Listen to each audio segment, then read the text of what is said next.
All right. Hello, everybody. It is July 30th here. I had a bunch of stuff on my mind to kind of throw out to you guys today, but I'm a little discombobulated. I just found out my brother-in-law passed away, and kind of a little bit of a stir going on over here. So excuse me if I'm a little discombobulated. But anyway, so let's throw it to you guys. What do you guys need? Where somebody hop in. Hi, John. Condolences, but many of us are experiencing the loss of many people. Yeah, that's crazy stuff. I had it go through my family about 10 years ago, and it went just one right after another. And pretty much all the ones on my side are gone now. And now we're going to Barb's side. So hopefully she doesn't have a landslide like I did. Hey, John, which brother passed away? Richard, her oldest brother. Oh boy. Is she taking it okay? Yeah, she's pretty fired up, I would say. She's very close with with all of her siblings. So it's going to be a tough one. That's the first of her siblings to go. So she's got some adjusting to do. But anyway, John, was that a COVID? Did he die of the virus or? No, he. I hate to say this, but I think it was a little bit somewhat self-inflicted. He hadn't been taking care of himself. He had diabetes and heart issues, and it's not like it was a shocker to me that it happened, but it's always a shocker, no matter how you slice it.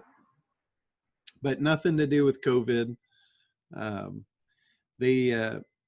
In fact, he actually had COVID back in January before it was like even a thing. He got really sick, and they just thought it was the flu or whatever. So, but definitely not COVID related as far as this goes. Just his heart finally went. So, not good stuff. Well, thank you for showing up. I owe you an email reply, and I'll send it after this meeting. Okay, perfect. John, may I? Yes, go ahead. That sounds like Gregory. Yeah, and it circles back to all of us, and that is we are putting for whatever obstacles or obstacles or hurdles or my own interfere, putting it off, and then this is a reminder, the wake-up call. Even those in good health, something might happen. I don't know, something. I came very close to another death passage of a couple of weeks ago. A car got pissed off at me for some crazy reason. Ooh. And threw a cup of a Starbucks cup of iced tea. He could have just pulled out a gun. Yeah, there's a lot of crazy people out there these days. Yeah, there's stress. So and I know I'm preaching to the choir, but I got to preach to myself to get off the stick. My hurdle has been on this website thing, is setting it up. My results have been okay, but they haven't been the greatest. Well, one account is the greatest, but it's not featured. It's still in the laboratory. Yeah. And that might come out in another couple of weeks. I might put that one out. But the biggest fear is you do all this work and nobody shows up. Yeah, I was just thinking about you the other day, and I wanted to reach out. So this is probably good timing for that. And I know you're kind of down on yourself because of the results not being great, but look at the times we're in. You're probably doing really well compared to what others are doing. And I wouldn't be so rough on yourself when you're in the midst of something like that. I still think that what you've got is awesome, and I think a lot of people are going to want in on it. So I wouldn't lose sight of it just because, there's some downturns in economy or stocks or, whatever happens, the ebbs and flows of our existence. Don't take that too hard. Press forward, and there's people out there that you can help, and you help the ones you can. But Thank you. yeah, absolutely. Don't lose momentum. Don't lose sight. Keep your eye on the ball. That reminds me of the phrase "detached from the results." Yeah. The work we're responsible for, the outcome is so many factors out of our control. And detach, not disregard completely, because we learned from that, but detach is detachment from the results is a different thing. Yeah, absolutely. Like, I can tell you that, like, from my experience with with SEO. I mean, how many times have we as an SEO business been just hit and turned upside down because of things outside of our control? Just like Chris said, we can't control the exterior. All we can really do is manage ourselves, our own expectations, and take care of ourselves and those around us. That's what's important. So, but yeah, like every time SEO, I get the same feeling like that you get when when the stocks tank. You might lose money one day. I know any of you that know Dori Friend. Dori, she's been in the SEO game for a long time. I remember when Google attacked private blog networks out there, and they hit hers. And one day she lost, I think it was almost $2 million in her private blog networks. They were just gone, vanished. She had built, for 5 or 6 years, putting that together, putting everything she had into it. And then one day Google decided, boom, it's gone. So, but she came back, when that stuff happens, like when you get hit, when you get roughed up in business, that's a battle scar that gives you experience, so what to look for the next time something. Sometimes you can even see the signs of things coming because of that. Like, that's how I've been really effective at predicting stuff in the SEO industry because of all the battle scars. Like, I can almost predict when Google's going to make a big move. And it's because of what I've seen. I've been very observant of when they do that, why'd they do it? What happened before? What moved them to do that? And when I see those circumstances coming, I know, okay, they're going to do it again. And they have almost every time. So, when the SEO world pushes them to a certain point, they break and they fight back. And that happens with, a major shift in algorithm. So anyway, you gotta be observant of what's going on, especially when you take a hit, so you don't take the same hit twice. So, because history does tend to repeat itself. Hey, John, I have a question that's probably been repeated to yourself. I think I have. I need to jump on to BeeKonnected to have the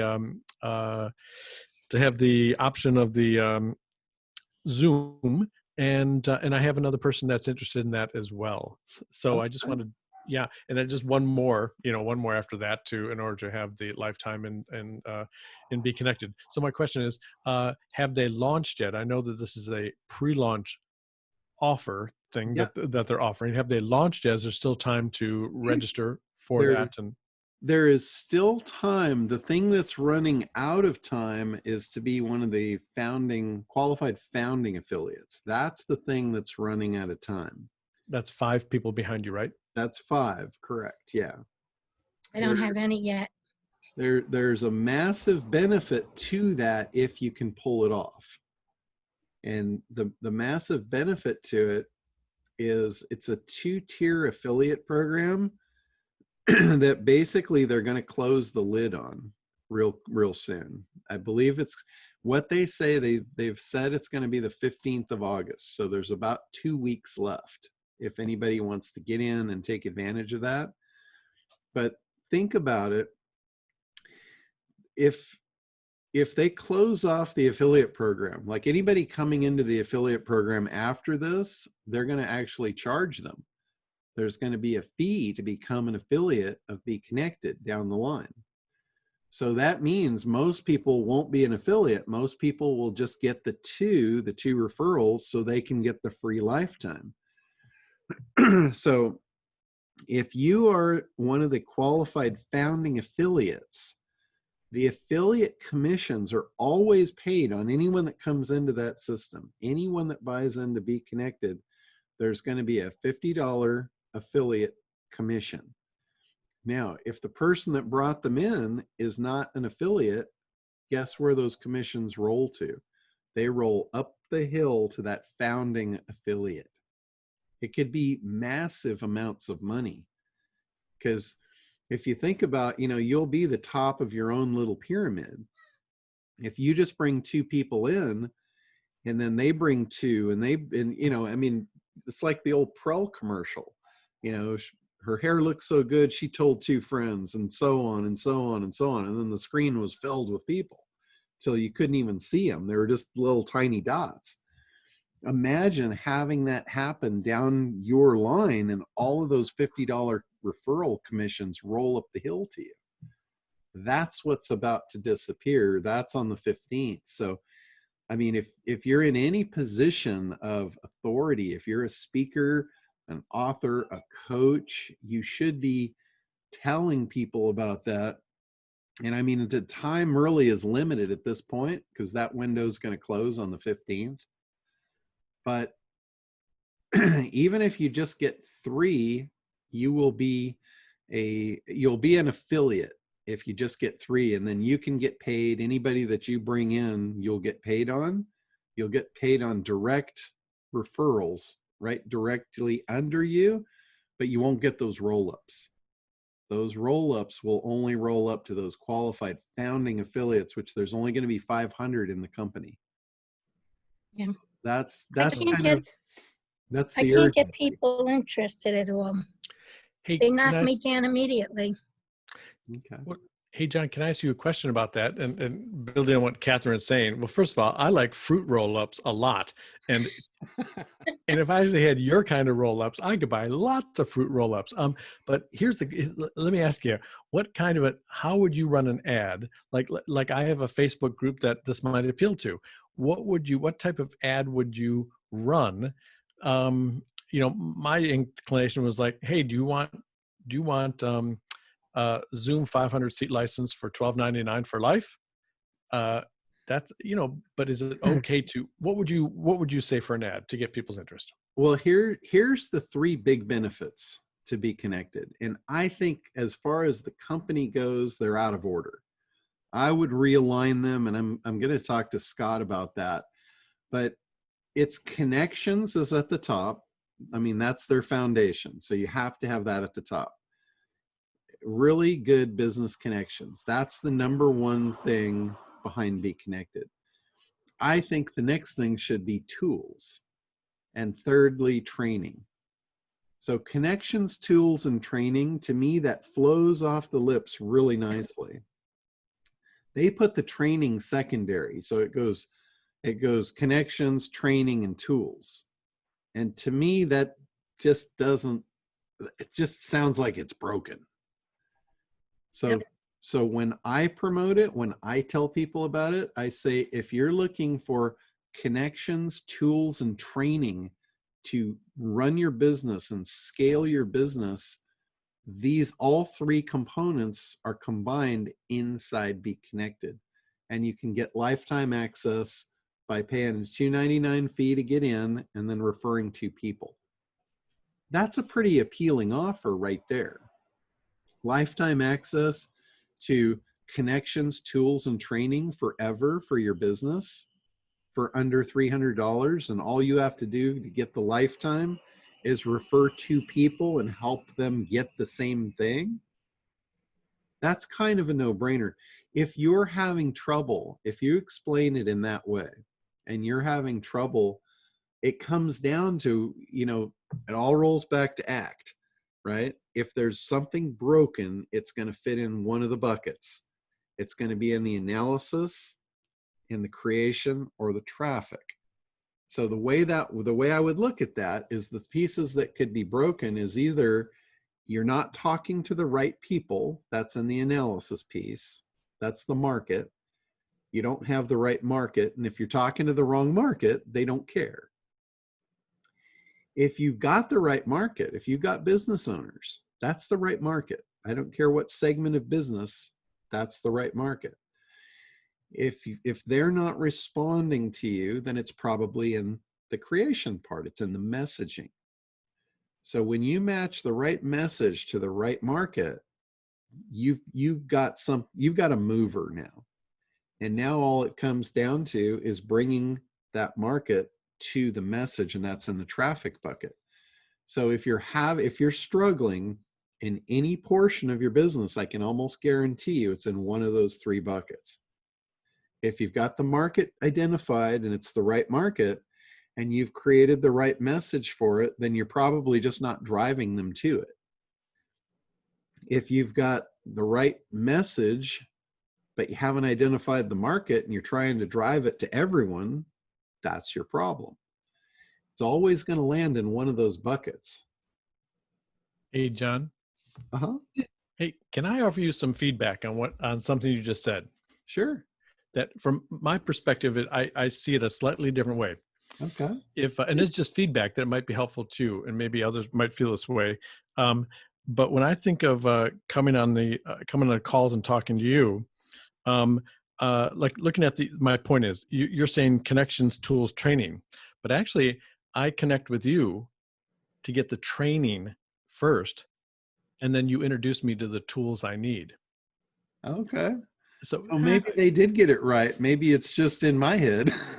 Yeah, you might take take a temperature on this, but I think for me, I need the training first, because with the tools, you put the tools in my hands, but I don't without the training. That makes a lot of sense, you know.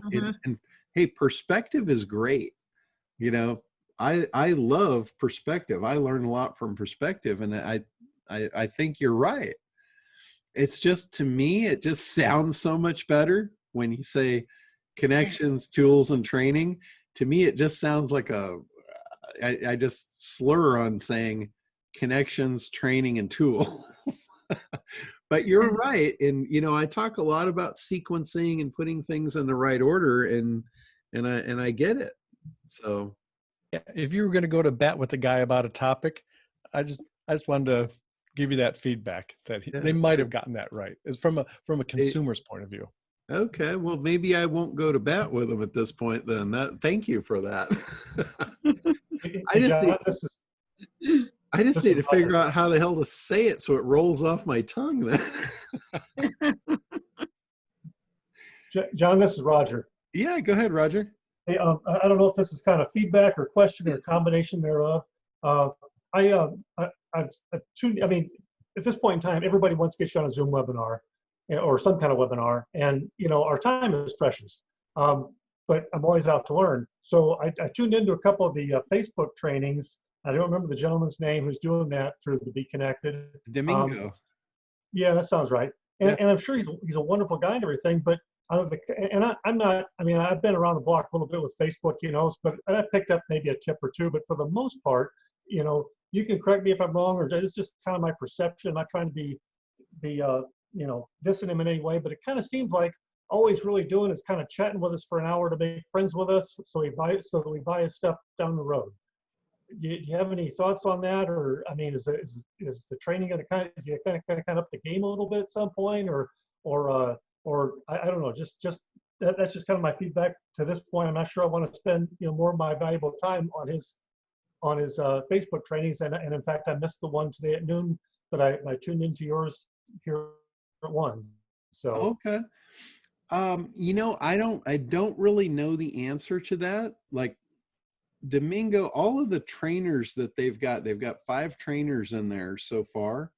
And those were kind of those were the people that really were in the below ground level with them when they were forming the company. They're friends of Tanya's, and you know they all put their heads together, and that's why those 5 trainers are in there. They're going to be adding a lot more trainers, you know, as they open up and they expand and all that. But it's like the beginning ones, I'm not really sure. You know, one of the things that was posed was the trainers would get access to a massive community, so they would get known and liked so they could sell their other stuff. It's kind of like, because those trainers aren't really paid for training.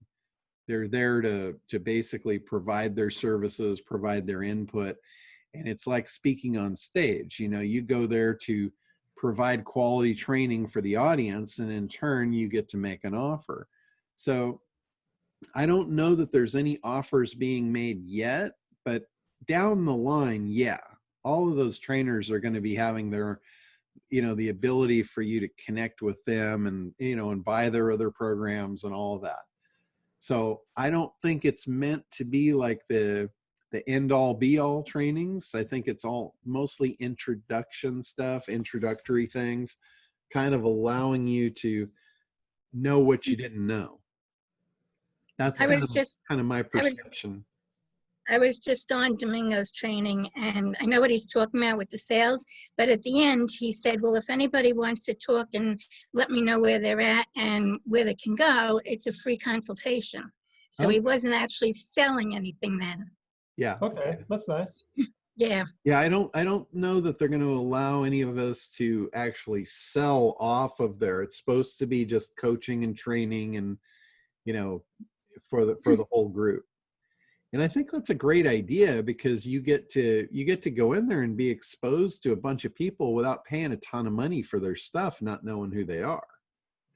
So you can find out like who you resonate with. Mm-hmm. Find out, okay, you know, what does this guy really know? How is he? What's his personality? Because this, you know, we don't all get along with everybody. Sometimes personalities just clash. It doesn't matter how good their training is. If they rub you the wrong way, then that's probably not a good match for you to learn from. Yeah, and it's not that he rubs me the wrong way or anything. I just kind of seems like he's developing a friendship more than he's really, you know, teaching much, and I just kind of don't have time for that, you know. So Sure. Yeah. Yeah. No, I get that. And it might be, this might be the case. They might have defined how long the programs needed to drag out, and he might just not have enough content to really do that. So he might be stretching it out to fill the time blocks. That would be probably my first guess. I remember I think that's it. back in 2010, Ryan Dice and Perry Belcher, they brought me in to do a training for them, and they wanted to do 30 days to SEO. And they said, we want you to develop a course for how to do your SEO in 30 days and 30 minutes or less per day, without any tools, without any money. And I'm like, holy shit. It's like, I had to really go back and think about what all the tools that I had were actually doing so I could train somebody how to do it manually, which I would never do myself. So that was really kind of a stretch for me. But after I outlined it all out, I went back to them and I said, there's not enough content to do that. I'm not going to do a 30-day program. I can't do 30-minute SEO over 30 days if there's not that much content.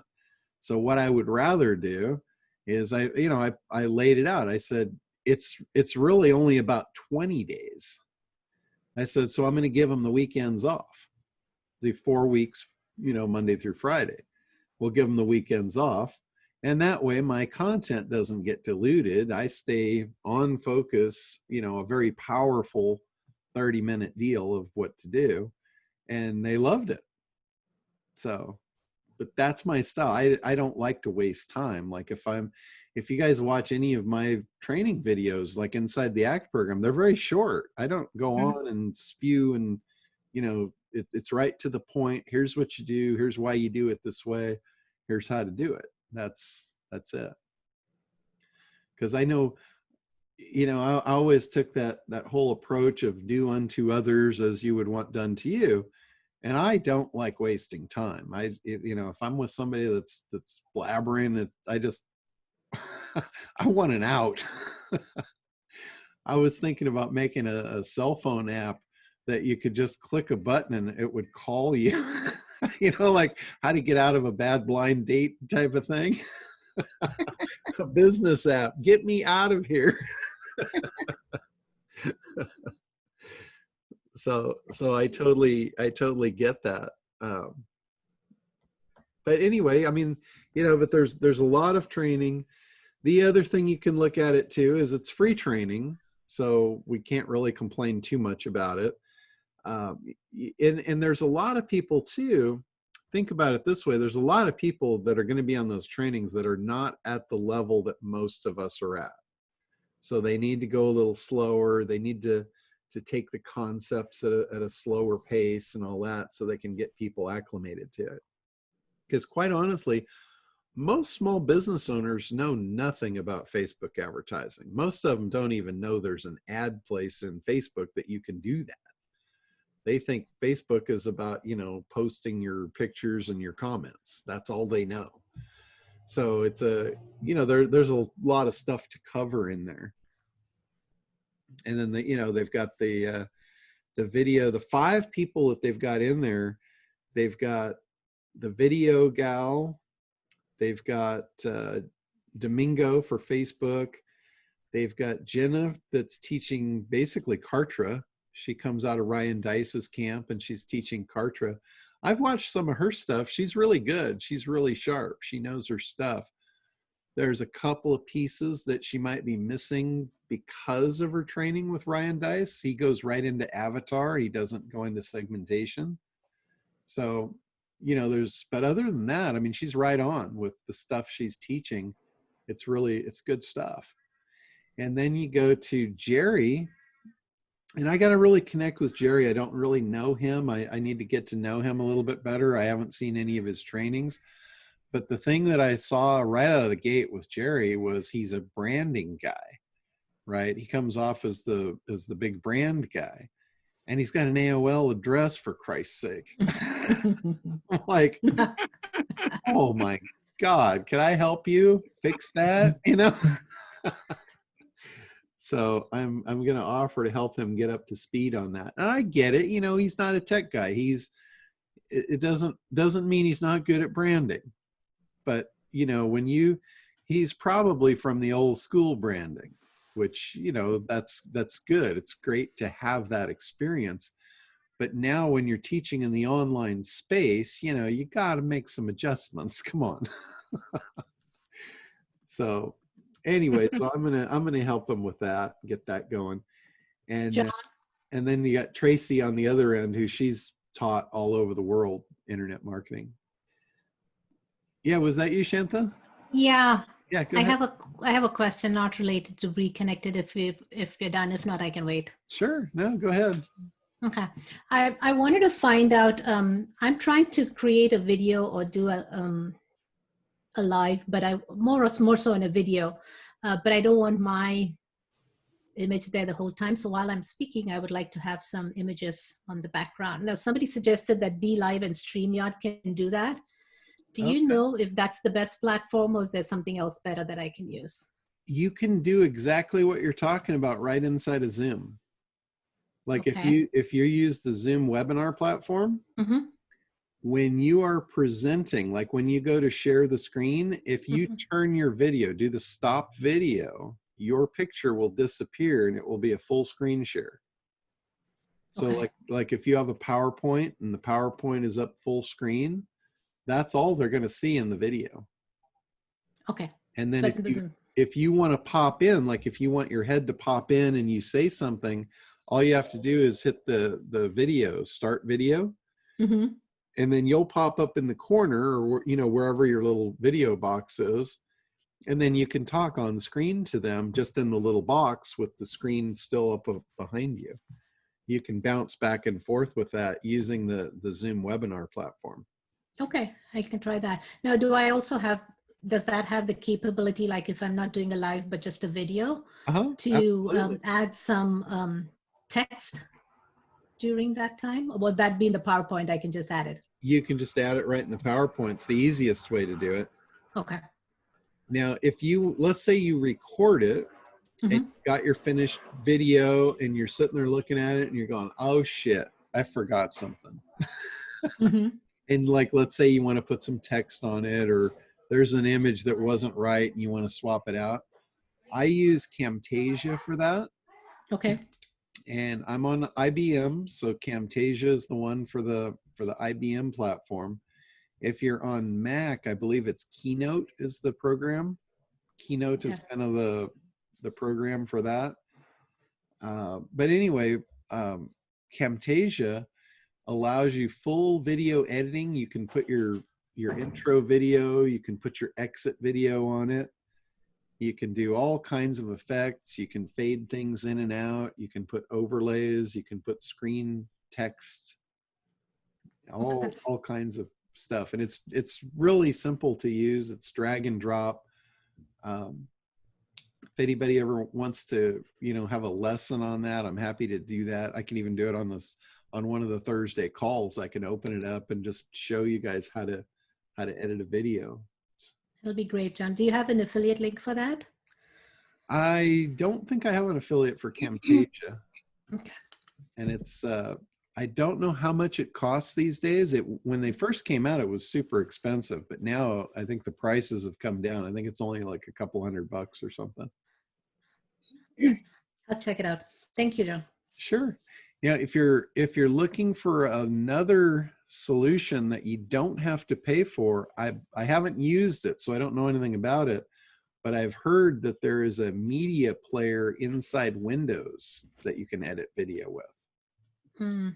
Probably not quite as robust as Camtasia, but if you're just doing basic stuff, you might try that. Again, I don't know much about it. I've just heard other people say, oh yeah, I use I don't even remember the name of it, but it's the free video program that comes with Windows Media Player, I believe. Okay, thank you. Sure. Hey, I'm John. still stuck on Kartra. Doing the basics. I keep having a problem with the drag and drop.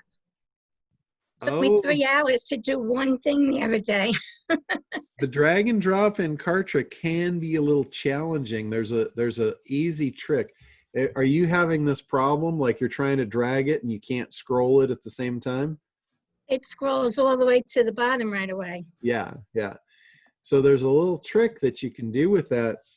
If you hold, are you on IBM or are you on Mac? No, I'm on a regular computer. Okay. So if you hold the Control key and then click the minus key, Control and minus will shrink the screen so you can get the whole thing on there without scrolling, and then you can drag it right where you want to go. I'll let you know how it works out. Thank you. That one will save you. I know that I had that same frustration in Kartra. It was like you try and drag it, and then all of a sudden it'd take off on you, and you're like, shit, I missed it. Yep, you make it look so easy. It's like, why am I having a problem here? Thank you. Don, can you say that again? Hold the Control key and... Yeah, Control, the one that's CTRL. Yes. And the minus, where you have plus, minus, equals. Yes. So it's Control and minus. And that will shrink. And then if you want to get it back, you can do Control 0, will reset it to normal. If you want it bigger, like last night I was on my laptop sitting there watching TV and I didn't have my glasses and I'm like, God damn it, I can't see this. I was getting really frustrated. So I did Control and plus, and that will blow the screen up. Wow. You have to scroll more, but it will blow it up at least so I could see it. Thank you. That's great. So just little tricks on the IBM platform for those of us with eye problems and scrolling issues. I keep telling my optometrist, either to give me new Hey, John. glasses or make my arms longer. Yeah. Go ahead, Anthony.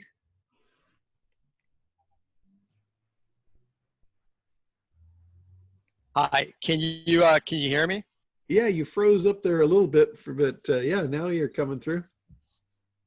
Okay, let me know if the connection is bad. I saw last week, I think you said 3 of your PayPal accounts were banned. Uh-huh. Yep. So I wanted to see because you know, a few years ago, I think we talked about this a few years ago. You and I talked about it with merchant accounts and this and that.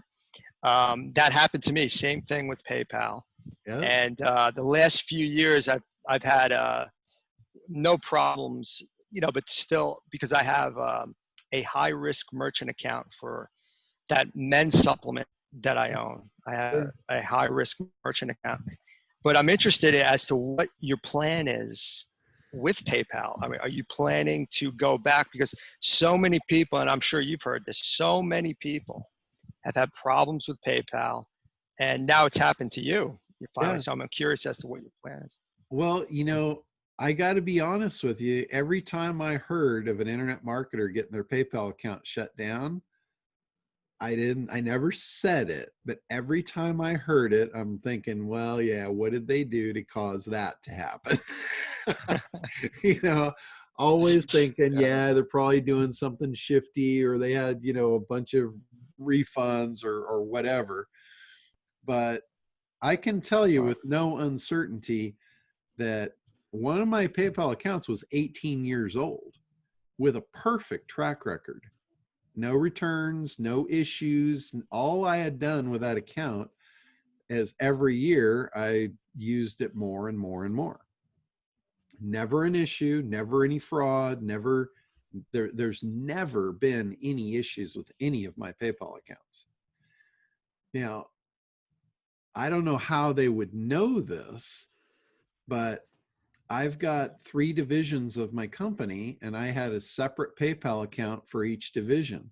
I have a separate bank account for each division. I do this for accounting reasons, so I can keep things straight. Like certain people, certain providers get paid out of different accounts because that's in that division, so I can keep my accounting straight.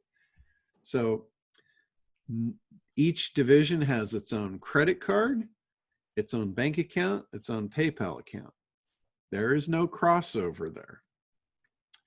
Occasionally, when funds are transferred from PayPal over to the bank account that that division belongs to, occasionally I will transfer money interbank from one bank account to another to pay bills that were done out of one division for the other. Again, all strictly legit. I don't know how they would know if anything was transferred through the bank between those 2 accounts after it was in the bank already. But one of the things that they said that is the only thing that I could even remotely think they might have thought was money laundering, because it wasn't, you know, I don't sell drugs, I don't sell firearms, all the stuff they were listing off. I'm like, I don't even touch those. And the last one was money laundering. So I don't know if they thought I was moving money around between accounts or what have you, but from their side, they should have never seen any of that, because that was done inside my bank accounts, not, you know, nothing. There's a lot of things. Yeah, a lot of things going on. I mean, even with those hearings yesterday with big tech, then there's a lot of backdoors. They all have to be connected, you know, with the NSA and I mean, there's things going on behind the scenes. So that could be, you know, I'm sure they have access to things that we don't know about. Oh, yeah, I'm sure. I have no doubt at all. But, you know, the other thing too that makes me kind of think that, you know, this is a different kind of play for them is every person I've talked to that has had this happen, with a few exceptions, but most of the people in the IM space, the common thread was they had over $10,000 regularly sitting in their PayPal accounts. That's what happened to me. Yeah, same thing. And same thing. And yeah. And I usually do. Like I can have any time during the month, I can have $30,000 to $50,000 sitting in my PayPal account. You know, the one for SitePop. And the first of the month, I pay all my affiliates. So if they would have hit me on the 29th of the month, I would have really been screwed. It was lucky for me they hit me right after the first. It was like on the 7th or something. So there was only like $13,000 in there. But if they would have hit me before the end of the month and I would have still had to pay all those affiliates out, I would have been hosed. So it was really lucky that I had paid all my affiliates and I was flush, and you know, there was like 13 grand left over. So it didn't really hurt. So what is your plan? Are you going to go back to PayPal? Where are you going to look for to replace those merchant accounts? I already had credit card accounts, so I was only using PayPal as a convenience. You know, I know there's a lot of internet marketers that use PayPal. They have PayPal dollars and they spend them more freely. That's the only reason I was using it. But I have like those 3 accounts I was talking about, where I have 3 PayPal accounts, 3 bank accounts. I also have 3 merchant accounts. Right. So each one of those divisions has its own merchant account that's been running for, you know, long track record, and they're solid. Yeah, the same thing with me. And I don't think I would ever go back to PayPal, even though PayPal has a much better rate. I think it's 2%, 30 cents a transaction, 2%. I'm paying higher rates with my private merchant accounts, but there's not really a problem. So your advice is to, if you're lucky to get private, merchant account, not a PayPal or a Stripe. Most people on the internet, especially when they're starting out, they have to go to PayPal. They have to go to Stripe. Sure. So you would advise to stay with merchant accounts and get out of PayPal. Don't run businesses through PayPal. There's a lot of benefit to a PayPal account. One of the biggest benefits is if you're selling to the internet marketing space, they all have money in their PayPal accounts that they spend it more freely. Yeah. So you will make more sales if you accept PayPal. No doubt about it. I've seen it. I've tested it.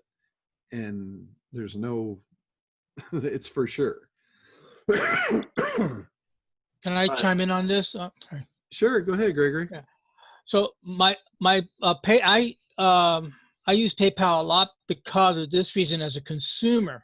And that is, they had very detail on who that merchant, where the money was going to, merchant connections and contacts.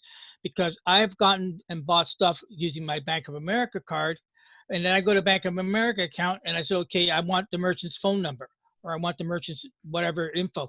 They don't have it, or they won't give it. Yeah. I don't know, whatever they do, let's say it's not there. But I go to PayPal, and PayPal has all the details. So as a consumer, and you're right about that, I really, if I look at something and I have a choice between buying a straight credit card or through PayPal, I go through PayPal because I know that PayPal is going to keep a diligent record. And if I have a problem with the product, then I know how to go through to getting the contact information to getting it taken care of. Mm-hmm. And also, too, at the end of the year, when I do my taxes, I'm able to call PayPal 2019 and see all my purchases for my deductions.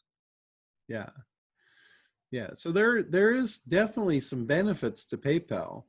I wouldn't say, not to use PayPal because of the benefits. But if I were to do it over, I think I would avoid all these problems by doing one thing. And that's by flushing the money out of the PayPal account almost immediately, not letting it stack up in there. So if you guys have PayPal accounts, I would be transferring that money into your bank as soon as it gets in there. Don't leave more than a few $100 in there.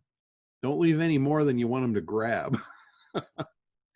Because it's not that they won't give it back. You don't lose the money, but they're holding it for 6 months. I was just going to ask you, did you ever resolve your 6 months penalty? No, as far as I know, they're going to hold that $13,000 for 6 months. And that's what I heard from all these other, bigger internet marketers, was they would grab that money and hold it for 6 months and then release it. It's like a 6-month free loan for them. And the thing about PayPal, there's no regulation. They're not a bank. They're not under any regulation. So it's just like they can do whatever they want. And yeah, I think PayPal has their own bank. It's all vertical. It's a vertical. They control the underwriting bank and everything underneath it. So yeah, you're right. They can do whatever they want. Yeah. It's basically, PayPal is a cryptocurrency that's just based on the US dollar. That's really all it is. It's a cryptocurrency, but it's based and backed by US dollars.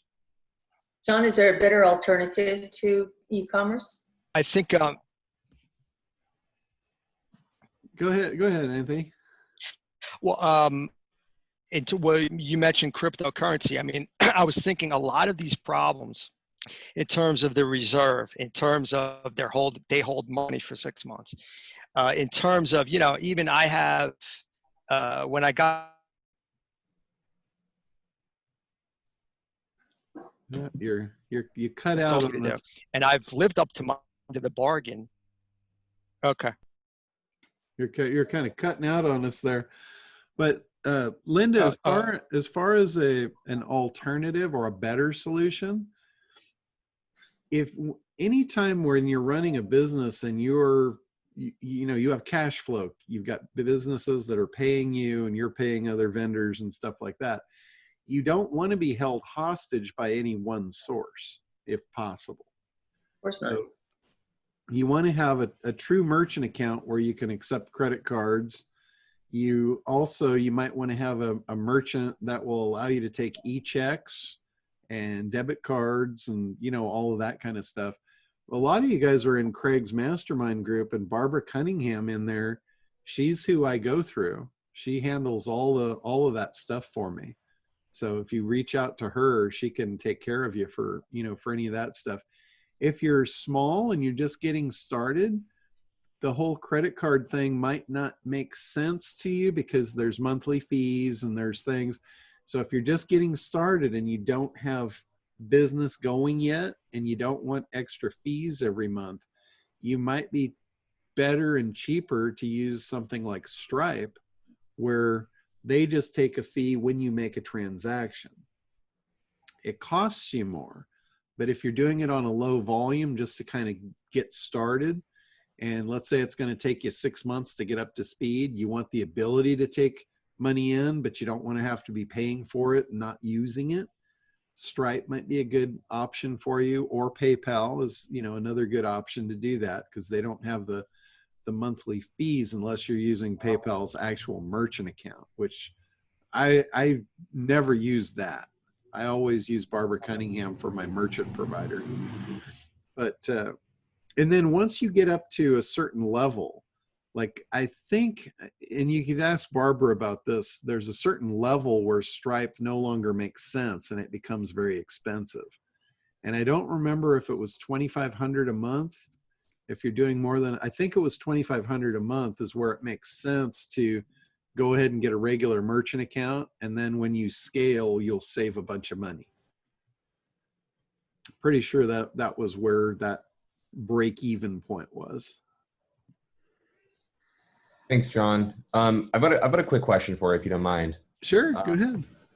Firstly, my deepest condolences to your family. It's really tough, and everyone goes through the grieving process a different way. And just know that all of us here care about you and have your back and want to show support any way we can. Awesome. I appreciate that. Yeah, of course. My believe it or not, this is a good thing for me. Answering your questions makes me focused on you, not on me. Well, we can help in that way. That's for sure. We all have questions. My question is, and I'm not sure if you're able to answer it quite yet, but I thought I'd ask. I'm so incredibly excited about the announcements you made a few weeks ago regarding Yelp, Amazon, Bing, and YouTube. Yeah. I think that's going to be an absolute game changer. There's nothing out there that is even remotely close, which gives us each a cornerstone on the market, which is an incredible opportunity. Yeah. And I can't wait to get started, to the point where I've already started pre-selling it. And I've already gotten questions. So if you're willing and able to, I'd love to ask one or two of those that I've already gotten. Sure. I'll do my best on it. I'm not totally dialed in on all the details yet of how it's actually going to work, but Sure. I'll do my best. So the biggest question I'm getting is this going to be something where the phones are going to be optimizing search results internally of Amazon, or is it going to be, the Amazon link on Google? No, this is going to be direct to Amazon. So inside of Amazon, we're going to be able to make our rankings have a better BSR. Correct. So it will open up Amazon. It will run a search internally in Amazon on the Amazon search bar, and then click through and do a bunch of stuff within there. The only thing we can't get it to do, we can't make it buy products and do all that kind of stuff. But there is a whole bunch of stuff that we can do to move the needle to get you up to where you should get more sales, and then that will perpetuate and it'll snowball. 100%. And I know I've done a lot of research on Amazon stuff too, so it makes sense. I know that searching for your product and clicking on it and interacting with it, I mean, I'm sure you know a lot more about this stuff than even I do, but my speculation is that that intent, it's very similar to Site Pop in that it's going to be an enhancement where if you're doing stuff to actively get reviews and pushing your own marketing out, and with that on top of it, it's going to just make it snowball faster. Yeah, absolutely. And it's the same thing with Site Pop. Site Pop's not meant to be your only SEO thing. It's meant really to get the ball rolling, so it does snowball with real user activity. Absolutely. Okay. And the same would apply. The same would apply for Yelp and YouTube. It's all internal. It's all internal on those platforms. Game changer, man. Absolutely incredible. Can't wait to use it. The cool thing is you'll be able to use the same phone for multiple platforms. Oh wow! So one phone, like will it be so that the license will be able to go for any of the platforms, or I'm just assigning more credits for each? It's like another seat license, but I don't have to buy more phones, right? Correct. Yeah, it's a project. So inside the control panel in Site Pop now, you create a project. It's just by default a Google project. Right. Got it. Once we get it dialed in, you'll be able to select, do you want a Google project, an Amazon project, a YouTube project, a Yelp project, or a Bing project. Got it. Oh, that's amazing. So that you'll get a project code. And then this is the part I don't know yet from the programmers. They have not given me clear vision yet on how the app is going to change, whether we're going to have multiple apps that need to run on the phone, or if it's all going to run inside the one app and you select which kind of project it is on the app. Got it. Okay. Well, but I told them, I was very clear, I want the same phone to be able to run multiple projects of different varying types. Right. Because we don't want one phone running two Google projects. Right. But if one phone would run a Google, Bing, a YouTube, an Amazon, and a Yelp, I think that would make that user of that phone look a lot more natural. Right. That makes sense. So that's it'll help if anything. Yeah, that's my goal and vision for this thing. How they're going to pull it off with the actual interface on the app, that's the part I'm not quite sure of yet. Right, absolutely. Because I've already got 26 phones set up in my office. So, yeah. for me personally, it'll be You know, one of those things where if I don't have to add, you know, I'm going to try upsell this to every single one of my customers. So if I don't have to buy phones every time, that's more money in my pocket too. Yeah, yeah. I was on with somebody from Singapore yesterday, and there's a couple of big shopping platforms in Singapore, and they want us to add those in as well. And I'm not sure, we're trying to get some numbers on it to see what the market looks like, if it's going to be worthwhile, but we may add those in as well. Awesome. That's so cool. You got any customers in Singapore? Yeah. I may have a few up there. I could, you know, go down my downline. I tend to have, from the SEO portion, I have customers all over the world, so it's crazy what they ask for. I'm confused. Can you go back to basics, what you're talking about? Yeah, this comes out of my SEO business. I have a software that I sell that helps people do their own search engine optimization. It sends user interface signals into Google. So it's basically, it's working off their artificial intelligence. Wow. So if you're not into SEO, it probably is meaningless. But for anybody that does search engine optimization, a lot of the signals that the search engines look at now come from the users. So they're using artificial intelligence to figure out who belongs at the top. And that's how they're ranking and rating sites, to see who's at the top. So we have created a very large worldwide network of cell phones that can run these signals for us all on autopilot. So and great. And John, I know this is a lot to ask as well, but do you happen to have a timeline on when you're going to, I know you said you were going to start rolling them out one by one potentially. Do you have any sort of timeline so I can tell my customers like, hey, this is when we can expect to get going? I'm hoping within the next 30 days. Oh, amazing. Okay. Cool. They're doing testing. They did a whole bunch of testing last weekend, and to the point where they actually broke our search functionality, and it's been kind of screwed up since then, but we've got that figured out now, I think. Amazing. That's so exciting. I can't wait. And I'm your biggest fan. So I appreciate everything that you're doing and hopping on with us. I'm excited. Awesome. Cool. Very, yeah, we're very excited about that one too. It's going to be pretty much a game changer. I say that every time. You know, we started that back in 2010 with what I called Rainmaker. Rainmaker was the first version of it. I had a completely different development team develop that for me, and it was only for the desktop. But I got to tell you that we rolled it out. By 2012, we were in full swing with it, and it was so perfectly timed because at that point in time, Google had changed so much that nobody could figure out the ranking, and that was the only thing that saved us. Those signals just were like magic. And, yeah. And I had something no one else had. And that's a really good place to be, especially in the SEO world. Absolutely. Absolutely. That's awesome. That's a hard position to get yourself into. Oh yeah.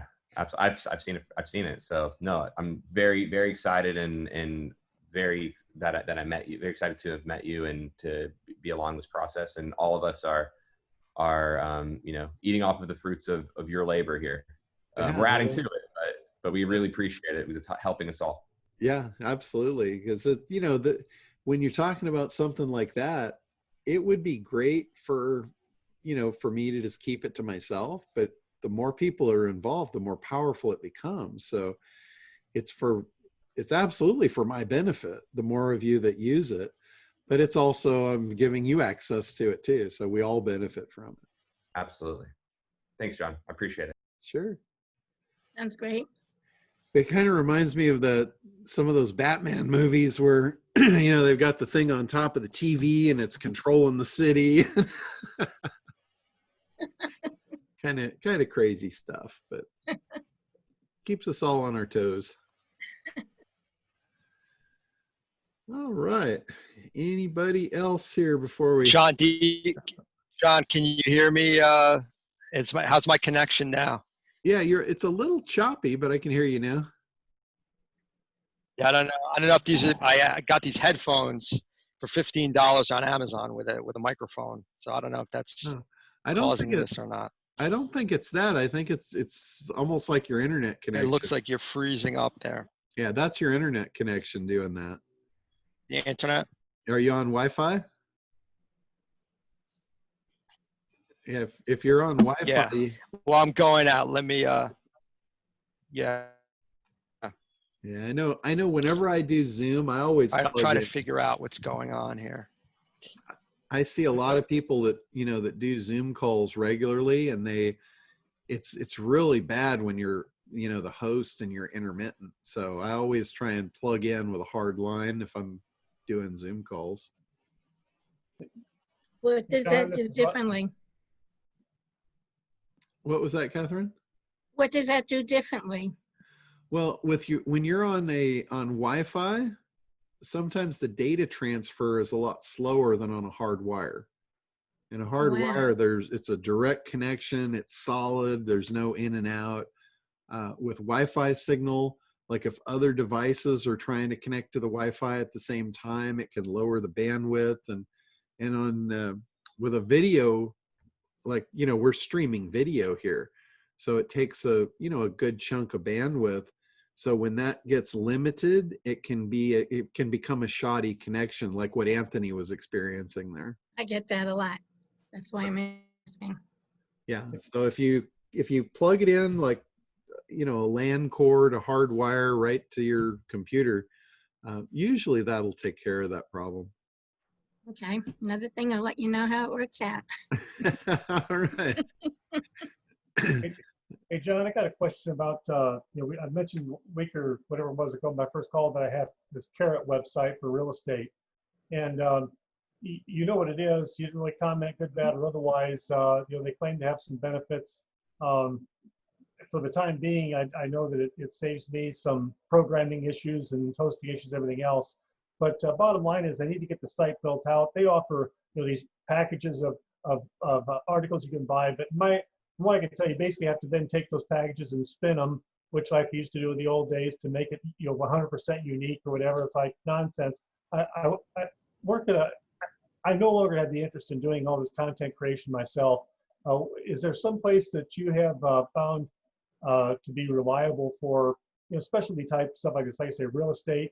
I want somebody that's U.S. based. They're not just trying to guess about the language and everything else. Do you have any suggestions about getting the content, making it decent content so that it's authoritative and hopefully not break the bank? Yeah. There's a lot of there's a lot of really good content providers out there. Let me just look here and get you some names.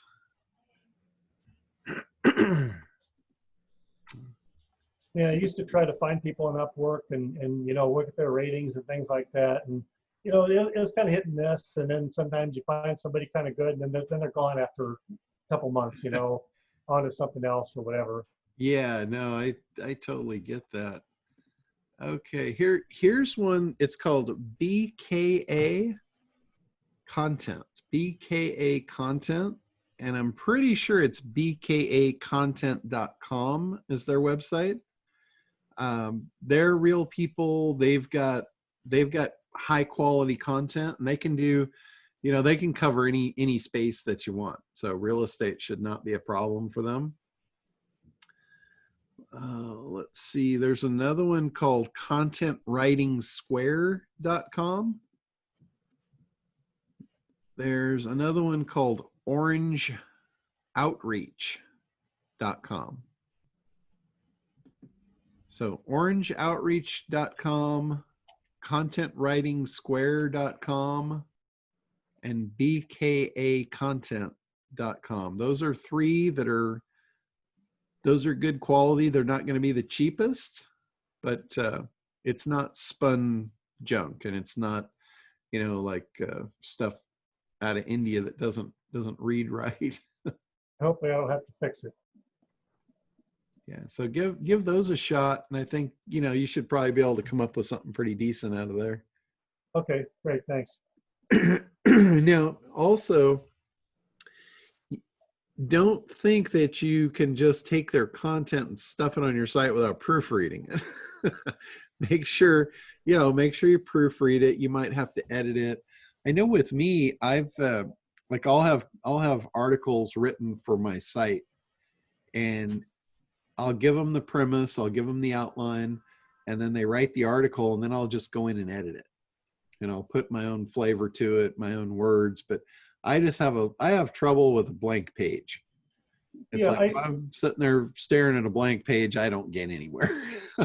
well, and I can, I like to put my own voice to it, if you know what I mean. You know, it just sort of, you know, so it kind of ties all together. But yeah, I don't have to rewrite the whole thing. And quite frankly, some of my best creative times, and I'm going to have to get started with. I thought about this the other night. Just used an app on my phone or something. I might be driving. I can't write, but my brain is creative.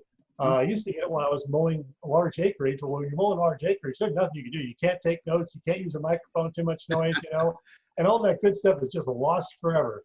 But do you have any comments you want to make about Carrot or anything like that, or getting a site started? You know, I don't have a lot of firsthand experience with Carrot, but what I know about it, it's kind of like a Wix type platform, and it's very limited on what you can do and edit and get to the back end of. So if you need that's true. You cannot add your own WordPress plugins and things like that, which is frustrating for me. But you know, so some of the things that I want to be able to use are type like the user interactions, where somebody can just type in their information, it creates a lead and does a few things. You know, stuff that's going to cost me money to fix up myself. You know. Yeah. So they're just not quite as open and, you know, editable. They don't give you quite that access. So, but WordPress, I've for a long time I steered away from WordPress because I really felt that Google was going to target it. But when they went to user experience, my fear completely went away, because that told me they're not going to target it. But there was a time when, like, I talked to a couple of engineers from Google, and they told me that the powers that behind the scenes had done research, and they discovered that 95% of their SEO scams and garbage was associated with WordPress. And I was really thinking that they were just going to wipe out WordPress. So I kept all my customers off it. I wouldn't touch it with a 10-foot pole. I was so anti-WordPress because of that, because I thought it was a target. And then, you know, people were telling me, oh, well, there's too many people that use it. They won't ban it. And I'm like, no, that's bullshit. Because everyone uses content, and they threw content out the window when they went to link building. You know, when they couldn't trust content, they threw it out. So if they can't trust WordPress, you can't tell me that they're not going to throw it out because everyone uses it. They don't care. If it's a threat to their kingdom, they're going to kill it. So that was why I was anti-WordPress. It wasn't because WordPress was a bad platform. It's not. It's a good platform. But now that that's all gone, and I've been able to actually start using it myself, it's awesome. And that's all we use now. We've been developing tons of sites on WordPress.